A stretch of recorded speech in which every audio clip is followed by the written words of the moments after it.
안녕하세요. 새롭게 하소서 주영훈입니다. 안녕하세요. 연예일입니다. 안녕하세요. 이정수입니다. 요즘 젊은 분들이 사용하는 신조어 중에 찐이라는 단어 아세요? 찐? 네. 찐이야라는 노래도 있고. 알죠. 찐짜다, 찐하다, 뭐 이런 뜻이에요. 그렇죠. 네. 오늘 출연하신 분이 찐 하나님, 진짜 하나님을 강렬하게 만나신 분이라고 그래요. 그렇습니다. 이분 완전 찐하신 분인데요. 네. 어린 시절에 그 가정의 어려움을 겪으시면서 마음 붙일 곳을 찾아서 남녀 호랑개교에 갔다가 통일교에 갔다가 돌고 돌아 하나님을 만나신 분입니다. 완전 트리플 크라운. 네. 그렇게 만난 하나님을 너무너무 사랑해서 매주 네. 토요일마다 거리에서 찬양으로 버스킹을 하시면서 많은 분들에게 복음을 전하고 계시는 분입니다. 네. 임선주 집사님 모셔볼게요. 어서 오세요. 어서 오세요. 안녕하세요. 안녕하세요. 안녕하세요. 네, 화사하십니다. 네. 지금 아까 소개를 들어보니까 네. 이제 거리의 전도사, 그래서 네. 거리에서 계속 버스킹을 하고 계시다고 그래요. 네. 매주 하세요? 부담스러운 명칭들이 많이 있는데 네. 봄부터 성탄절까지 제가 매주 토요일마다 하고 있고요. 예. 그리고 이제 한겨울에는 잠시 쉬었다가 추우니까. 네, 봄에 다시 또 이렇게 하고 있어요. 저 모습이군요. 뒤에 보이는 바다가 어딘가요? 네, 포항 영일대 해수욕장. 영일대 해수욕장이요. 그냥 일반 분들 이렇게 앉아서 바다 구경하라고 벤치 만들어 놓은 곳에 네. 앉아서 촬영하시는군요. 네. 지금 앞에서 사람들이 보고 있는 거죠? 없어요? 지나가면서 보는 사람들도 있고 아예 서서 보시는 분들도 계시고. 그럼 장비는 직접 혼자서 네, 다 제가. 직접 다 준비하세요? 네네네. 의미 있는 찬양이네요. 의미 있는 버스킹이에요. 나도 이 노래 진짜 좋아.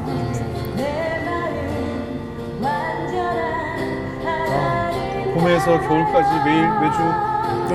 아유 대단하십니다.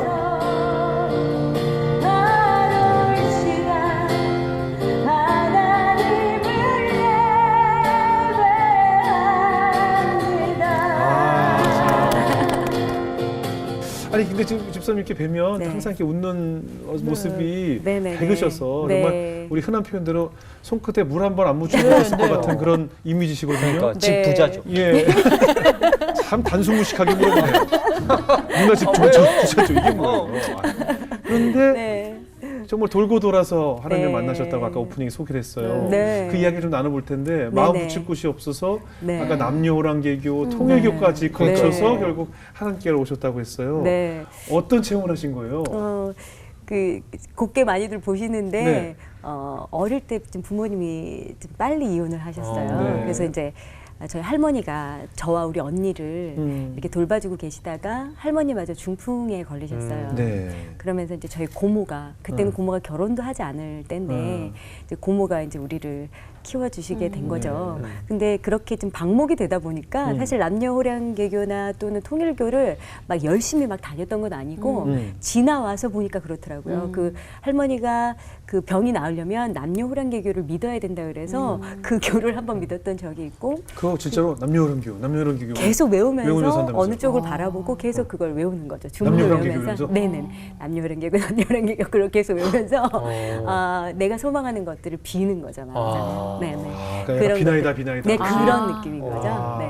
그렇게 어릴 적 그렇게도 해보고 그리고 산 바닥이었는데 거기 이제 방석 하나 깔아놓고 그 예배드렸던 곳이 있었는데 거기도 지나고 보니까 그게 통일교였더라고요. 그래요? 뭔지 네네네. 모르고 네네네 가셨군요. 갔었는데 그러니까 그렇게 어릴 적 많이 이렇게 좀 누구 하나 보살핌을 제대로 받지 못하다 보니까 혼자 있는 시간들이 좀 있었던 것 같아요. 엄마 아빠는 왜 이혼을 하셨나요? 부모님, 아빠, 저희 대대로 네. 그 술마귀가 있어요. 네. 그 옛날에는 근데 술을 드시는 아버님들이 되게 많았죠. 많았죠. 네네네. 그런데 저희 아빠가 술을 드시면 술을 안 드시면 너무 좋으시다가 아. 그 술을 안 드시고 하셔도 되는 말들을 꾹꾹 눌러 참았다가 술을 드시면 이제 폭발하시는 거죠. 근데 그것이 이제 너무 안 좋게 표현이 돼서 저희 엄마를 구타를 하시기 시작하고 뭐 가재 도구가 날아다닌다던가 뭐 이런 일들은 왕왕 있고 아주 아프게 제가 기억이 나왔던 건 뭐냐면 엄마가 그 추운 날 아빠의 그 구타를 피해서 맨발로 도망을 드셨어요. 네, 그렇게 되면서 엄마 신발을 들고 그 트럭 옆이고 어디고 제가 구석구석 다니면서 엄마를 숨은 찾아다녔던. 엄마를 찾아. 네네. 그 엄마 그것도 아빠가 또 크게 부르면 아빠가 혹시 따라올까봐 엄마 하면서 그 신발을 들고 쫓아다녔던 그 기억이 나요. 그리고 아빠가 무서우니까 막 이렇게 막 아빠가 뭘 집어 던지시거나 이러면 좀 일어나서 좀 맞기도 하고 아빠 왜 그러세요? 하지 마세요. 뭐 이렇게 하면 좋겠는데 네. 너무 무서우니까 언니랑 저랑 그냥 문짝이 떨어졌는데도 이렇게 이렇게 있었던 기억이 나는 거예요. 근데 그게 우리가 좀 일어나서 아빠 그러지 마세요라고 말렸으면 말렸었다면 하는 그런 자책감이 나중에 좀 들기도 하더라고요. 그런 마음들이. 좀 어렵게 그런 게 많았었어요. 그러다 이제 고모도 이제 저희를 이제 돌봐주시면서 고모도 이제 술을 많이 드셨어요. 그래서 이제 좀 저희한테도 피해가 많이 오게 좀 때리기도 하시고 고모도. 막 이랬던 기억이 있어요. 그래서 고모가 그렇게 한번 난리를 치시는 날에는 우리가 이제 오돌오돌 떨게 되는 그런 나날들이 많았죠. 네. 그러면서 고모가 이상하게 술을 드시면 어디 술집이다라고 얘기도 안 하고 그냥 데리러 오라 그래요. 전화로. 그러면 이제 저희 언니는 그때 되게 사춘기였고 조카들한테 데리러 오라고요? 네네네. 아까 술 드시는 게 네, 술버릇으로. 술이 많이 취하셨으니까. 고모는 또 자녀가 없으셨나 봐요. 고모 그때는 아가씨였어요. 네, 그래서 이제 언니가 이제 그때는 사춘기였고 그러니까 이제 제가 옷을 주섬주섬 저한테 입혀줘요. 그러면 이제 제가 이제 고모를 찾아다니고 했던 기억들이 나요. 근데 지금은 고모가 그때는 참 원망스럽기도 하고 부모님이 원망스럽기도 하고 했는데 지나서 이렇게 보니까 고모가 그 아가씨였잖아요. 네. 아가씨였는데 엄마의 그리고 조카 둘에 얼마나 힘들었을까라는 생각을 하게 되더라고요. 그렇죠. 네. 어린 시절에 네. 그 대신 그 나이에 네. 고모 밑에 있으면서 엄마가 많이 보고 싶었을 것 같아요. 너무너무 보고 싶었죠. 그렇죠. 그러니까 저의 꿈과 소망이죠. 엄마를 같이 사는 품에 거. 안고 엄마 하면 엄마가 옆에. 근데 그게 사실은 너무 당연한 거잖아요. 너무 쉬운 건데, 평범한 거. 건데. 근데 왜 나는 왜 이렇게 살아야 되지라는 왜 나는 그리고 내가 뭘 잘못한 것도 아니고 내가 뭘 해코지하거나 내가 뭘 잘못한 게 아닌데 왜 우리 가족은 이렇게 나는 이런 가정에서 태어났지라는 그런 마음들이 되게 많았던 것 같아요. 그래서 그 한 같은 게 제 안에 좀 있었던 것 같아요. 엄마가 보고 싶은. 그래서 한 번은 또 엄마가 너무너무 보고 싶어 하는 찰나에 고모가 또 술을 많이 드시고 또 데리러 와. 그래서 막 고모를 찾으러 고모를 찾으러 내려오는데 엄마가 너무너무 보고 싶은데 엄마가 부산에 살고 계셨었어요. 그때는 공중전화 박스가 있잖아요. 예. 그 공중전화 박스가 앞에 그 골목 밑에 그 동네에 있었는데 그때는 동전을 집어넣고 이렇게 네, 전화를 네. 거는 그런 네. 때였어요. DDD. 네, 네. 네, 아, DDD 맞아. 나르다. 아세요? 몰라? DDD 몰라요? 그러다 보니 이제 카드 전화기 나왔죠. 예, 그래. 카드를 카드가 넣고 나왔죠. 이러면 제 나이가 너무 나오나요? 괜찮아요. 제가 얘기 말씀해 주세요. DDD. 그래서 동전을 집어넣고 이제 엄마한테 전화를 걸었는데 엄마가 여보세요 하고 엄마 목소리를 듣는 순간 제가 그냥 얼음이 되었어요. 그래서 너무너무 엄마가 보고 싶은데 울면은 엄마도 슬플까봐 그 눈물이 흐르는 그거를 꼴딱 삼켰어요. 그리고 엄마라고 얘기를 하려고 그러는데 전화가 뚝 끊긴 거예요. 그래서 그 빈수하기를 잡고 엄마 하면서 막 울었던 기억이 나요. 그게 제 삶 가운데 어떻게 보면 가장 추웠던 때, 가장 슬펐던 때 막 이렇게 몇 학년 기억이 나요. 때쯤이에요? 그때가 아마 초등학생 초등학생 때요. 이었던 것 같아요. 그래서 너무 어렸을 때고 그러니까 엄마가 너무너무 보고 싶었던 그 기억. 네. 그랬던 기억이 나요. 아이고. 그래서 아팠던 추억들이 새록새록 많이 나죠. 네. 그러니까 그런 엄마에 대한 결핍과 엄마를 보고 싶은 마음 때문에 네. 뭔지도 모르고 그냥 누군가의 네. 손에 이끌려서 남녀호랑개교든 통일교든 그게 무엇인지도 모르고 네. 참석을 하셨던 거잖아요. 네네네. 그러시다가 어떻게 결국 하나님을 만나게 되셨을까요? 그렇게 되면서 이제 저희가 이제 새엄마와 아빠와 함께 중학교 때부터 살게 돼요. 네. 그렇게 살게 되면서 그때 이제 교회를 나가게 되었어요. 그때도 이제 아마 제가 어디에 무언가 얘기하고 싶고 이게 좀 쉴 곳이 필요했던 것 같아요. 네. 어릴 때라도. 근데 저희가 경기도 쪽에 살았는데 그 경기도 가는 그 길목에 상가에 밑에는 슈퍼마켓이고 3층에 교회가 있었어요. 네네. 근데 그 교회를 학교 갔다 오면서 들리기도 하고 굉장히 좀 저한테는 좀 피난처 같은 곳. 아빠가 술을 드시고 좀 또 왁 하실 때 같으면 그쪽으로 도망을 도망갔어요, 간다거나 교회로? 교회로 도망을 간다거나 거기 또 목사님 사모님이 너무 따뜻하게 대해주셔서 네. 거기가 하여튼 저한테는 좀 보금자리 같은 곳이었었어요. 그래서 그렇게 이제 교회를 나가게 되고 그때도 노래를 좀 부르고 했어서 무슨 뭐 문학의 밤이라든가 뭐 이럴 때 굉장히 또 찬양도 하고 그랬던 기억이 나요. 네. 아무래도 어린 시절에 이제 어머니 아버님의 그런 헤어짐을 보셨기 때문에 이제 후에 우리 집사님께서는 좀 나는 정말 이렇게 말고 정말 행복하게 잘 살아서 좋은 배우자를 만나야지 뭐 이런 결심을 하셨을 것 같아요. 그럼요. 어떠셨어요? 생활. 저는 우선 술 먹는 사람은 절대 안 만나야지. 이런 그렇죠. 그랬을 것 같아요. 네. 그렇게 지내다가 제가 아까 그 교회에서의 생활을 잘하고 있다가 엄마가 너무 보고 싶어서 제가 부산으로 너무 가고 싶은데 아빠가 보내주실 것 같지 않으니까 대학을 진학을 그쪽으로 하게 부산으로? 네. 좋으시네요. 네네. 그래서 제가 그쪽으로 이제 원서를 쓰게 되고 저와 저희 언니가 이제 부산으로 가게 돼요. 그래서 엄마와 함께 살게 돼요. 그래요? 네. 그래서 이런 천국 같은 삶이 없는 거예요. 그래서 엄마 부르면 엄마가 이렇게 옆에 계시고 그리고 막 맛있는 음식도 많이 해주시고 그러면서 제 안에 그리고 이제 아빠가 굉장히 이렇게 저희들을 이렇게 굉장히 이렇게 좀 잡으셨다면은 저희 엄마는 너무 편안하게 해주고 하니까 제 마음에 어떤 이렇게 확 풀어짐이 있었어요. 그러면서 이게 천국이지. 엄마가 함께 하는데 더 이상 바랄 게 없는 거예요. 그러면서 그렇게 제가 싫어하던 술을 제가 마시기 시작하는 거예요. 이 마귀가 거기에 또 붙었네. 맞아요. 그러면서 술도 잘 취하지 않고 너무 인기 있는 술이 안 취. 술세. 아빠 닮으셨네. 아빠 그 마귀 술 마귀 형이 저에게 와서 그러면서 그 대학 생활을 너무 제멋대로 이제 하게 된 거죠. 그렇게 이제 살다가 제가 라이브 가수 일을 하게 돼요. 왜냐하면 그 통기타를 치면서 제가 통기타를 대학교 시절에 이제 배우게 되면서 이제 라이브 가수 일을 하게 되고 그러면서 이제 우연치 않게 알게 된 오빠가 이제 저희 남편이 됐는데 그 오빠는 술을 안 먹었어요. 일단 거기에 꽂히셨고. 술을 안 먹었는데 나만 근데 먹어. 아니죠. 나 본인은 먹어. 네, 저는 근데 먹었지만 술만 안 먹었군요. 그죠? 술을 안 먹는 사람이었어요. 그리고 제가 그때는 너무 어렸어요. 23살. 20대 초반에. 20대 초반에. 너무 빨리 이제 남편을 알게 되고 그러면서 이제 결혼을 하게 되었고 그리고 아이를 낳게 되죠.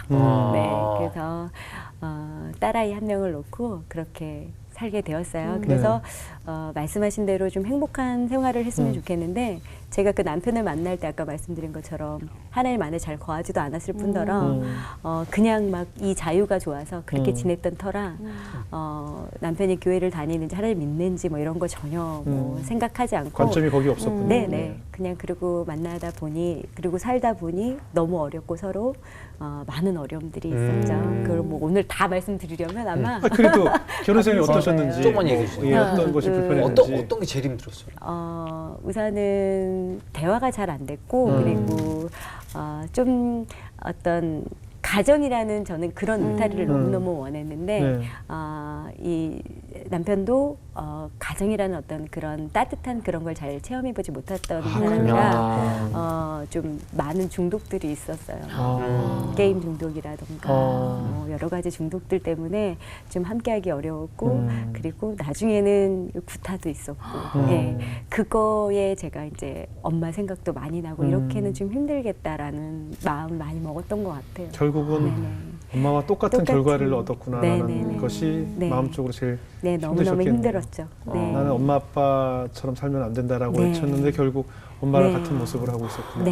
그래서 아이랑 계속 같이 이렇게 제가 잘 키워서 제가 잘 양육해야지라고 생각했는데 그게 생각만큼 쉽지 않았어요. 그래서 라이브 가수 일을 하면서 밤에는 또 나가야 되고 이렇게 되면서 시어머니가 연락이 오셔서 아이를 좀 데려가서 우리가 키우겠다라고 말씀을 하셨고 그 전에 조금씩 주셨던 이제 양육비는 더 이상 받지 않겠다고 하고 그러면은 아이를 이제 시어머니가 데리고 가게 된 거죠.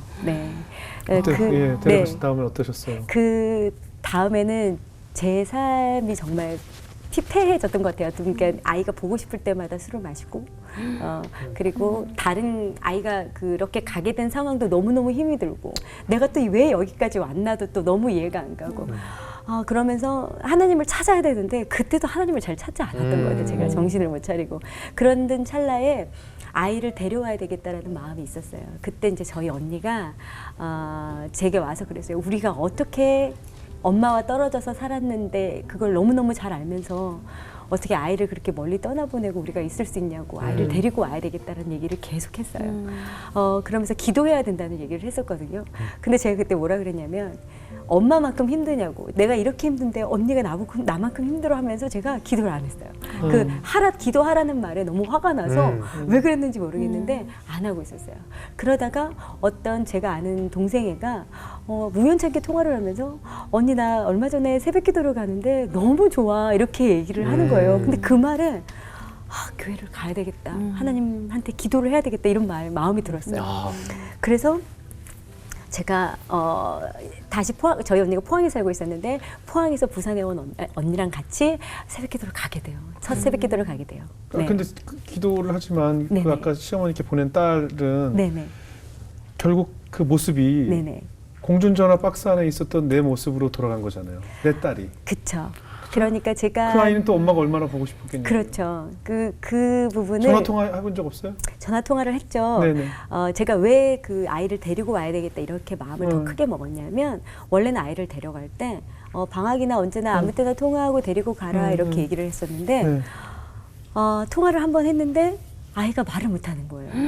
엄마 이러는 거예요. 근데 보통 이렇게 엄마 전화 받아 엄마 하고 막 이렇게 받아야 되는데 엄마 그렇게 이렇게 낮은 목소리로 얘기하는 거예요. 내가 딸 이름을 부르면서 엄마가 곧 갈 거야. 같이 만날 수 있어. 우리 방학 때 볼 수 있어. 그러니까 나 방학 때 못 가. 이렇게 얘기를 하는 거예요. 할머니가 가지 말래. 이렇게 얘기를 하는 거예요. 그리고 나서 제가 어머니랑 통화를 하면서 왜 아이를 못 오게 하냐고 그러니까 아이가 더 힘들어한다는 거예요. 그러면서 아이를 보낼 수가 없다고 이렇게 얘기를 하는 거예요. 그래서 제가 그 전화기에 들고 제가 막 울면서 얘기를 했어요. 제가 어떻게 왜 아이와 이렇게 떨어져서 지내야 할 수밖에 없는데 이런 아픔을 아이에게도 주고 나한테도 주냐고 절대 안 된다고 그러니까 중국으로 유학을 보낸다고 그러고 막 그러시는 거예요. 그래서 제가 그럴 수 없다고 전화를 끊고 나서 그때 아마 더 기도를 해야 되겠다라는 마음이 들었던 것 같아요. 그러는 순간 제가 아이랑 통화를 하는데 오버랩처럼 제가 그때 그쵸. 공중전화 박스에서 엄마 하고 했던 그리고 아무 말도 못했던 그때가 생각나는 거예요. 그러면서 아이가 그 눈물을 꿀떡 삼키는 그 느낌이 제가 그랬던 기억이 딱 나는 거예요. 그래서 빨리 기도해서 우리 아이를 데려와야 되겠다. 그럼요. 그런 마음이 드는 거예요. 그래서 이제 하나님밖에 방법이 없겠다 생각이 들었나 봐요. 네. 그래서 제가 그렇게 술 먹고 막 이렇게 방황하고 있다가 그 느낌에 정신이 번쩍 들면서 언니와 처음 그 거제 교회라고 제가 사는 곳에 큰 교회가 하나 있었는데 그 교회를 가게 돼요. 갔는데 새벽에 갔는데 그때 무슨 특별 새벽 기도였나 봐요. 전 잘 모르는데 사람들이 제가 들어가는 시간에 많이 나오고 있더라고요. 그런데 그 교회 문을 예배당 문을 확 여는 순간 갑자기 뜨거운 바람이 제 가슴을 탁 때렸어요. 네.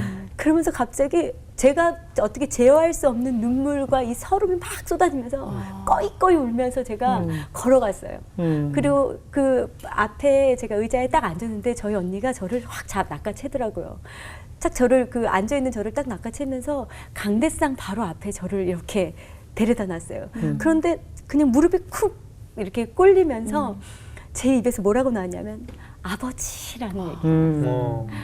아버지라는 얘기가 막 나오면서 막 오열을 하고 울었어요. 그런데 그때 제 마음 가운데 잔잔히 뭐라고 하냐면 선주야 잘 왔다. 내가 너를 오래 기다렸다. 선주야 참 잘 왔다라면서 이렇게 안아주신 그 품이 너무 따뜻하게 그리고 너 왜 그랬니? 그때는 이렇게 했어야지. 애는 왜 보냈니? 뭐 이렇게 물으신 게 아니고 내가 너를 기다렸다. 선주야 이제 와서 너무 내가 기쁘다. 그런 마음으로 저를 이렇게 안아주시는데 제가 그때부터 작전 기도를 하고 새벽에 제가 라이브 가수 일을 하니까 새벽까지 이제 일을 끝나고 나면 이제 나가게 되었죠. 그러면서 집 가까운 교회로 다른 교회로 제가 가게 되었는데 그 교회는 예배 새벽기도 예배 후에 이렇게 목사님이 이렇게 부목사님들하고 같이 안수기도를 해주셨어요. 네. 그래서 제가 잠깐 좀 늦잠을 자거나 그러면은 거의 마칠 때쯤 제가 거길 가게 되면 거기도 아니나 다를까 그때는 눈물로 기도를 했어요. 문을 열면 그냥 눈물이 주르륵 났는데 목사님이 기도받고 싶으신 분들 나오세요 이렇게 얘기를 해요. 그럼 저는 그냥 무조건 이제 앞으로 나가서 목사님이 무슨 기도 해줄까요? 해드릴까요? 하면 제가 우리 딸이 아직 서울에 있어요. 우리 딸을 데리고 와야 돼요. 목사님 기도해 주세요. 막 그렇게 그냥 목사님께 막 부탁을 했던 것 같아요. 그럼 목사님은 뭔지도 모르시고 같이 울면서 딸이 올 수 있도록 주님 도와주세요라고 같이 울면서 기도를 했던 그 기억이 나요. 네. 그 기도가 어떻게 응답이 있었어요? 40일 작전 기도를 끝내고 얼마 안 있다가 우리 딸이 오게 돼요. 네. 그냥 어떻게 그냥 잠깐 온 거야 아니면 완전히 왔어요? 양육 비고 뭐고 아무것도 받지 않겠다고 하고 우리 딸만 데리고 오겠다고 하고 딸하고 같이 이제 살게 되죠. 얼마나 부둥켜 안고 울었을까요 그날? 너무 많이 울었고 딸에게는 정말 큰 상처였던 게 딸이 한동안 혼자 떨어져 있는 거를 되게 힘들어하더라고요. 그게 왜 그랬냐니까 제가 잠깐 차에 아이를 두고 은행을 갔다 오면 10여 분 있다가 오는데도 애가 막 전전긍긍해요. 그럼 왜 그러냐고 엄마 왔는데 그러면 딸이 하는 말이 엄마가 또 없어지는 줄 알았다고. 그리고 제가 버리고 갔다라는 생각을 하고 있더라고요. 그게 아니라고 아무리 얘기를 해도 엄마랑 또 그렇게 떨어질까 봐 아이가 너무 어렸어가지고 그런 얘기를 하더라고요. 그래서 절대 그러는 일 없다고 이제 아이를 많이 다독이고 그렇게 키웠죠. 그 따님이 돌아온 날 따님을 처음 바라봤을 때 네. 네. 그 딸의 얼굴을 보면서 네. 임선주 씨가 돌아온 것 같지 않으셨어요? 선주 씨가 내가 다시 내가 어릴 적 내가 돌아온 모습, 그러니까 어릴 적 내가 엄마를 만난 모습과 네. 똑같았을 것 같다는 생각이 들어요. 근데 그런 생각을 오버랩해서 우리 딸과 저를 그렇게 오버랩해서 생각한 건 한참 뒤였던 것 같아요. 고로 아이를 부산역에서 딱 제가 만나서 아이를 부둥켜 안는 순간 그냥 얘가 내 옆에 왔다는 생각. 그리고 조금 이렇게 말라 있는 아이의 이 몸을 부둥켜 안고 많이 제가 이렇게 죄책감이 들었다고 해야 되나요? 이제 다시는 너를 떨어뜨리지 않을 거야라는 그런 생각만 계속 들었던 것 같아요. 40일 작전 기도하고 정말 확실한 응답을 받으셨어요. 그럼요. 그 이후에 어떠셨어요? 이제 하나님에 대한 확신과 믿음이 생기셨으니까 이제 하나님 일을 위해서 올인하셨을 것 같아요. 사실은 이전에 제가 하나님을 그렇게 조금씩 만났던 거는 사실 하나님의 그 바라심이었어요. 선주야, 내게로 완전히 거해, 내 곳이 안전해라고 여러 번 사인을 주셨는데 제가 그걸 믿지 못했던 것 같아요. 그런데 어느 날 어떤 일이 있었냐면 제가 그때도 교회를 이렇게 막 뜨문뜨문 좀 다녔던 것 같아요. 그런데 그 어느 권사님이 저와 같이 어떤 십자가 부흥회가 있는데 한번 가보지 않겠냐고 그러시더라고요. 그래서 그게 무슨 부흥회든 간에 내가 한번 가보겠다고. 그리고 나서 그 교회를 갔어요. 네. 교회를 딱 갔는데 교회 그렇게 크지 않은 교회에 사람들이 빼곡히 앉아 있는데 제가 중간쯤에 앉아 있었어요. 네. 앉아서 예배를 막 드리는데 목사님이 너무 충격적인 말씀을 하시는 거예요. 뭐라고 하셨냐면 세상에는 하나님을 믿지 않는 사람들이 많다. 그런데 교회 안에도 정말 하나님을 믿지 않는 사람들이 많다 그러는 거예요. 저는요. 제가 어릴 적에 그렇게 교회를 다니고 또 문학의 밤 때 찬양도 불렀고 기도도 했기 때문에 하나님을 나는 믿는다고 철석까지 믿었어요. 그런데 목사님이 그 말씀을 함과 동시에 나는 하나님을 믿지 않고 있어. 왜냐하면 저는 하나님을 주인으로 모신다는 그 개념이 없었어요. 그리고 하나님이 뭘 기뻐하실까라고 질문한 적이 한 번도 없어요. 그냥 내 슬픈 거 하나님 좀 들어주세요. 뭐 해주세요라는 그런 간구 기도는 줄줄이 했지만 맞아요. 하나님 주님이 뭘 원하세요? 저를 위해서 뭘 하기 원하세요?라는 기도를 한 번도 한 적이 없었던 거예요. 그게 예전에 제가 읽었던 책 중에 팬인가 제자인가라는 책이 있거든요. 네. 그러니까 우리 팬 생활을 하는 거예요. 네. 예수라는 아주 유명한 분의 네. 팬으로서 살아가는 것이고 네. 제자로서 살지 못하는 것이죠. 제자는 아니었던 것 같아요. 제가요. 네. 네. 그 느낌을 딱 받는 순간 갑자기요 온몸이 떨리기 시작하는 거예요. 그러면서 나 지금 죽으면 지옥 간다라는 확신이 생겼어요. 나 지금 하나님을 믿지 않고 있기 때문에 내가 지금 당장 죽으면 난 지옥을 가겠구나라는 확신이 생겼어요. 그러면서 갑자기 손끝이 저리저리해지고 온몸이 떨리기 시작하는 거예요. 발끝까지. 그 순간 두려움이 생겼군요. 두려움이 생기면서 그리고 목사님이 다 같이 기도하시겠습니다라는 말과 함께 기도를 하고 눈을 딱 감는 순간 뭐가 보였냐면요. 제가 어떤 검은색 그림자에 이렇게 양팔이 묶여서 단두대 위로 올라가고 있는 거예요. 그러면서 제가 한 계단 한 계단 올라가는데 그게 지금 사람들이 여럿이 있고 나는 이게 상상인데도 불구하고 정말 죽을 것 같은 거예요. 그래서 안 올라가려고 막 버팅기는 힘까지 막 느껴졌어요. 네. 그리고 단두대에 딱 서서 곧 목이 메일 직전에 음성이 들렸어요. 선주 안 돼요. 우리 선주 안 돼요라는 음성이 들리고 제가 그 안에서 눈을 딱 떠보니까 제가 이렇게 앞을 쳐다봤는데 그 단두대 위에 하얀색 큰 십자가가 보였어요. 그러면서 제 마음 가운데 저기서 내가 목을 메야 되는데 주님이 내 대신 그 모든 죄를 담당하셨구나가 믿어졌어요. 여지까지 우리 얼마나 많은 이야기를 해요. 그렇죠. 예수님이 날 위해 돌아가셨다는 이야기. 우리 말로 너무 많이 했잖아요. 근데 그 이야기가 머리에서 가슴으로 쿵 떨어졌어요. 그러면서 제가 그렇게 사람들이 많은 곳에서 왜? 라고 악을 썼어요. 왜? 왜? 라고 계속 악을 썼어요. 그리고 나 같은 것 때문에 주님이 아무 잘못 없으시고 돌아가셨다는 게 믿어지니까 제가 이 가슴을 막 뜯기 시작했어요. 그리고 막 때리기 시작했어요, 저를. 왜 하고 악을 썼어요. 그때 목사님이 제게 오셔서 주님 더 부어주세요. 성령 하나님 더 부어주세요라는 그 음성이 들렸고 제 머리 위에 손을 대신 것도 아니고 이렇게 뜨거운 무언가가 제 머리 위에 있었어요. 그리고 성령님 더 부어주세요 하는 음성과 함께 저는 계속 발버둥을 치면서 왜? 라고 악을 썼어요. 그리고 얼마나 어떻게 울었는지도 몰라요. 그리고 사람들이 쳐다보는지 아무 상관없었어요. 그리고 눈을 떠보니까 저랑 함께 간 권사님과 아무도 없이 저 혼자 그렇게 있었어요. 권사님과 함께. 그리고 권사님이 일어설 수 있겠냐고, 집에 갈 수 있겠냐고 제게 물었어요. 그래서 제가 갈 수 있겠다고 있다고. 그리고 집으로 돌아왔어요. 그리고 딸아이를 딱 보는데 너무너무 미안한 거예요. 그 1년 동안 떨어져 있던 그 순간 내가 겪었던 그 아픔을 이 아이도 동일하게 줬다는 생각을 하니까 너무 가슴이 아파서 제가 우리 딸을 이렇게 손을 잡고 미안하다고, 엄마가 정말 잘못했다고, 엄마가 널 버린 건 아니지만 너를 떨어뜨리는 건 엄마가 정말 잘못한 거라고, 다신 널 버리지 않고 너를 떠나지 않을 거라고, 엄마 용서해 줄 수 있냐고. 그러니까 우리 아이가 일어서서 저를 이렇게 안아주면서 엄마 괜찮아, 엄마 내가 엄마 용서해 라고 얘기를 해줬어요. 그래서 아이랑 그 침대 위에 앉아서 펑펑 울었어요. 그리고 아이를 눕히고 다시 이렇게 재우면서 제가 잔잔하게 주님께 다시 물었어요. 주님 왜 그러셨어요? 그 잘못은 다 내 죄인데 주님 왜 그러셨어요? 라고 물었을 때 정말 1초도 안 돼서 주님 제게 말씀해 주셨어요. 선주야, 내가 너를 죽기까지 사랑해 라고 말씀해 주셨어요. 내가 이 십자가 고통이 하나도 아프지 않을 만큼 내가 너를 사랑한다 라고 말씀해 주셨어요.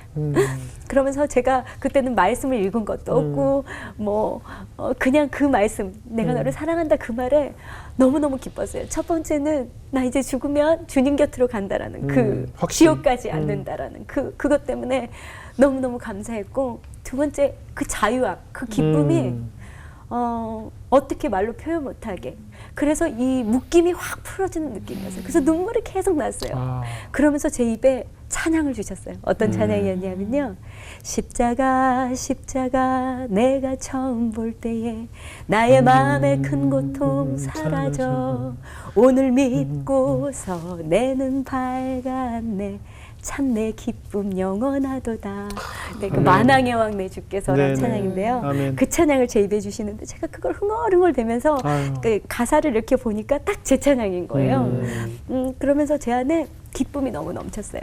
그리고 그 이후로 제가 훈련을 하면서 선교단체 훈련도 받았고, 그리고 말씀 읽는 중에 주님이 정말 변하지 않는 저에게 확증되는 말씀을 주셨어요. 네. 그게 이사야 62장 4절 말씀인데요. 네.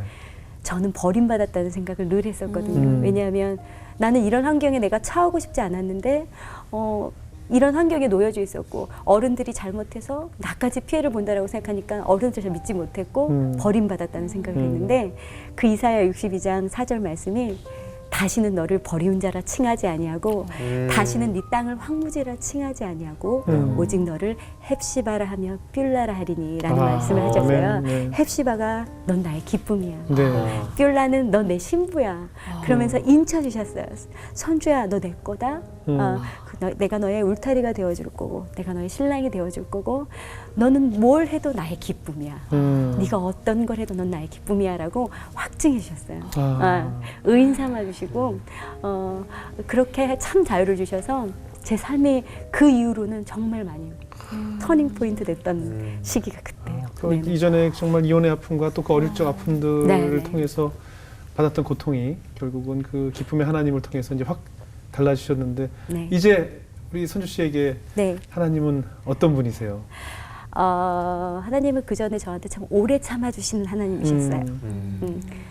다 손을 놓을 것 같은 저인데도 내가 아직 죄인 되었을 그때에도 저를 잡고 놓지 않으신 분이었고 그리고 그 우리가 하나님의 사랑을 떠올리면 주님의 사랑을 어떻게 말로 표현할 수 없는 것 같아요. 네. 그래서 이렇게 늘 밝으실 수가 있군요. 네, 그럼요. 네. 그분이 저희 아버지니까 너무 감사하고 너무 기쁘죠. 아니 네. 처음 저기 오셨을 때부터 늘 계속 웃고 계셔서 네. 이거 얘기 말씀을 쭉 들어보니까 네. 이게 여기 게스트분들 쭉 나오시는 분들 중에 네. 확실히 하나님이 많이 사랑하는 것 같은 느낌이 드는 게 다른 분들보다 평균적으로 하나님이 등장 횟수가 많으세요. 원래 그렇게까지 많이 안 만나주신단 말이에요. 참 헵시바야. 헵시바세요. 헵시바예요. 네. 약간 어감이 좀 이상하죠. 저희 새롭게 하소서 팀이 헵시바 담당이에요. 그러시군요. 제가 성교지거든요. 여기. 별명이 성교지예요. 또 다른 별명 기도 제목. 정말 헵시바서요. 네. 약할 때 늘 강함으로 채워주시는 분이 하나님이 아니실까요? 그럼요. 그죠? 옛날에는 제 약함을 감췄다면 네. 이젠 그 약함을 드러내서 내 안에 계신 하나님, 이런 약한 저를 강하게 하시는 하나님, 그리고 참 묶여있던 저를 자유케 하시는 하나님, 나를 옛날에는 그냥 웃었다면 지금 뱃속부터 알 수 없는 그 성령의 기쁨, 네, 그 기쁨을 샘솟게 하시는 하나님, 너무너무 많죠. 그러네요. 그래서 찬양을 해서 옛날에는 막 나의 어떤 그 어려움들을 생각하면서 눈물이 났다면 지금은 그 감사와 기쁨의 눈물이 나는 거죠. 그렇군요. 그러다 보니까 어떤 찬양을 해도 사실은 웃어요. 웃음이 나요. 결국엔 승리하신 하나님이시고 결국에는 나를 만나주신 하나님이시잖아요. 그게 그러니까 맞네요. 예, 고난에 거하시는 분이 아니라 부활하신 하나님이시잖아요. 내 죄를 다 담당하시고 의인 삼아주신 승리하신 하나님을 생각하면 슬프다가도 또 기뻐요. 또 어려운 찬양을 하다가도 또 기뻐요. 그런 것 같아요. 예전에 먹고 살기 위해서 네. 내 생명과 같았던 딸을 먼 타지를 보내면서까지 노래를 불렀던 그 시간과 네. 지금은 이 기쁨 속에서 부르는 찬양은 네. 분명 다른 노래라고 생각이 정말 들어요. 다르죠. 네. 그런 감정으로 한번 찬양 한 곡 들어볼 수 있을까요? 어떤 찬양 들어볼까요? 약한 나로 강하게라는 찬양이 약한 노래 있어요. 강하게. 예. 네. 한번 기타도 있는 것 같은데요. 네네. 청해 듣겠습니다. 네.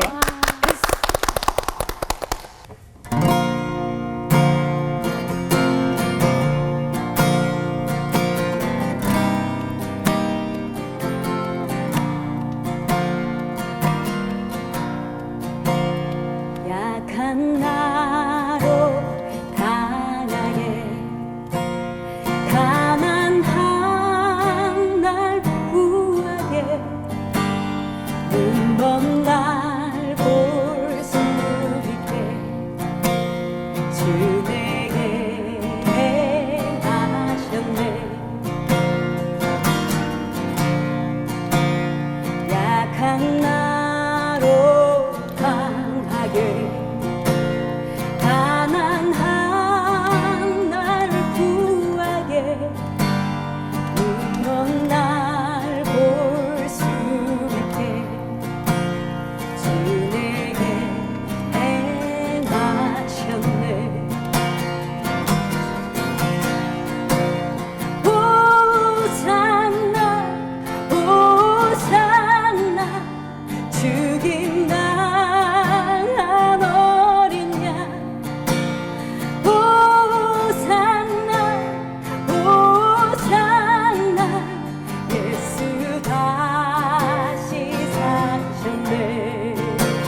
정말 그 부르시는 모습 자체도 은혜롭습니다. 아, 할렐루야. 정말 그 성령의 은혜를 받으시고 네. 기쁨으로 찬양을 부른다는 것이 어떤 모습인지 느껴지시죠? 그 집사님 삶 가운데서 단 한 번도 진짜 하나님께서 같이 안 계시던 적이 없었고 그렇기 때문에 아무리 힘든 일이 있었지만 그런 일을 겪으셨지만 결국에는 기뻐해야 된다는 그 말씀이 네. 그게 진짜 전부인 것 같아요. 네, 하나님 맞아요. 그냥 하나님을 기뻐한다는 것 자체가 맞아요. 그냥 기뻐하는 것. 네. 저는 오늘 뵈면서 진정한 기쁨이 무엇인지를 봤고 네. 제가 얼마 전에 저 아는 분이 그 로또라고 하잖아요. 복권에서 2등이 된 적이 있어요. 우와. 2등이. 네. 근데 이분이 그냥 계속 웃으시더라고요. 밥 먹다가도 계속 그것 웃어요. 때문에. 아 실제로 어디 가다 그리고 누가 가다 운전을 하는데 누가 끼어드는데도 가라 가. 아 그 2등 된 것만으로 이렇게 기뻐하더라고요. 맞아요. 세상에 물질적으로 어느 날 내가 횡재했다고 생각하니까 화를 내지 않고 모든 일이 그냥 기쁨이 넘쳐나더라고요. 그분이. 맞아요. 하물며 그 2등 된 사람이 그렇게 기뻐하는데 우리가 느낀 하나님을 느꼈다면 맞아요. 그런 기쁨에 비하겠어요. 네. 세상 삶이 힘들다? 네. 누가 끼어든다? 스트레스 받는다? 뭐가 화가 나겠어요? 맞아. 그 기쁨이 있는 네, 거예요. 네. 맞아. 예? 그 로또 2등도 이렇게 기뻐하는데 우리 하나님은 그 몇 배 이상이잖아요. 네. 그 기쁨을 저는 오늘 지사님의 찬양을 통해서 느낀 것 같아요. 정말 우리 이 새롭게 여기 깔리는 배경음악이 이것이 나의 간증이요 이것이 나의 찬송일세 나 사는 동안 끊임없이 구주를 찬송하리로라. 그 기쁨의 찬양이 우리 삶 속에 맞아요. 늘 함께하리라는 그런 생각이 네. 들었습니다. 맞아요. 네. 아, 말이 이렇게 나왔으니까 영훈 형님께서 이제 2등 막 이렇게 하셨는데 한 곡 더 부탁드리면 안 될까요? 그리고 오늘 마무리를 우리 네네. 나오신 김에 우리 임지사님의 찬양으로 마무리했으면 좋겠는데 어떤 찬양을 들으면서 마무리할까요? 사실은 제가 이제 거리에서 찬양하는 이유 그리고 그건 하나님의 바람이시고 모든 영혼이 구원받기에 이르는 것이 하나님의 마음이시잖아요. 네. 그래서 제가 늘 그런 마음이었던 거예요. 누군가 저에게 앞으로도 또 어떤 딸이고 싶냐고 물으신다면 네 그렇게 묻는다면 저는 그 질문 자체가 저한테는 좀 바뀌어야 돼요. 왜냐하면 저는 늘 하나님께 인정받고 하나님께마저도 늘 하나님을 하면 어떻게 기쁘게 해드릴까에 거기 포커스를 맞췄었는데 하나님 이미 저를 기뻐하세요. 네. 제가 무엇을 하든지 하나님 저를 기뻐하세요. 그 삶 가운데서 제가 하나님을 더욱 사랑하는 것이 저의 어떤 마지막 가는 길까지의 큰 마음인 것 같아요. 하나님을 더욱 사랑하고 하나님을 더욱 믿고 하나님만 믿고 이웃을 사랑하는 그것이 하나님의 마지막 그 새 계명처럼 해나가는 거일 것 같아요. 그래서 네. 거리에서 제가 그 찬양하는 것들이 이게 좀 널리 퍼지고 찬양이 하나님을 예배하는 이것이 널리 퍼졌으면 좋겠다라는 마음으로 네. 지금은 엘리야 때처럼이라는 이런 지금은 찬양을 엘리야 많이 때처럼. 불러요. 이 찬양을 네. 끝으로 오늘도 끝으로 이 찬양을 네. 불러드릴까요? 이 찬양이 포항 열마를 넘어서 온 세상에 울려 퍼져서 많은 사람들에게도 우리 임지사님이 느꼈던 그 기쁨이 네. 전해지기를 소망하겠습니다. 아멘. 오늘 잘해주셔서 고맙습니다. 네, 감사합니다. 감사합니다.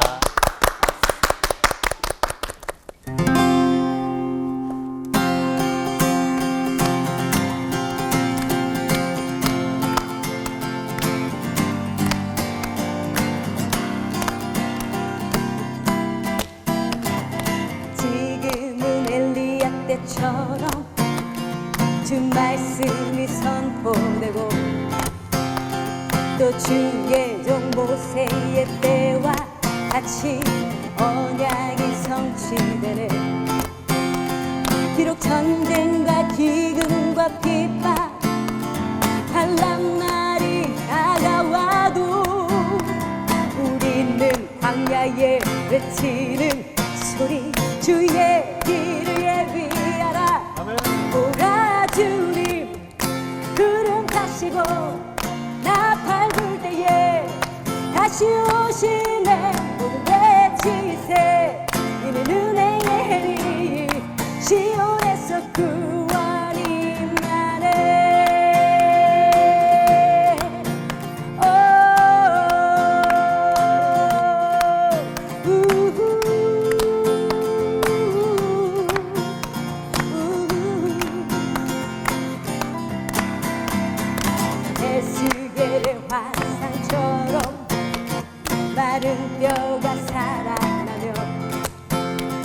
우리도 주의 종 다윗의 때와 같이 예배가 회복되네. 주수할 때가 이르러 들판은 휘어졌네. 우리는 주수하리끔 되어 주 말씀 선포하리. 보라주리 구름 타시고 나 밟을 때에 다시 오시네. 모두 외치세 이는 은혜의 해리. 시온에서 구원이 만에 보라주리 구름 타시고 나 밟을 때에 다시 오시네. 모두 외치세 이는 은혜의 해리. 시온에서 구원이 만에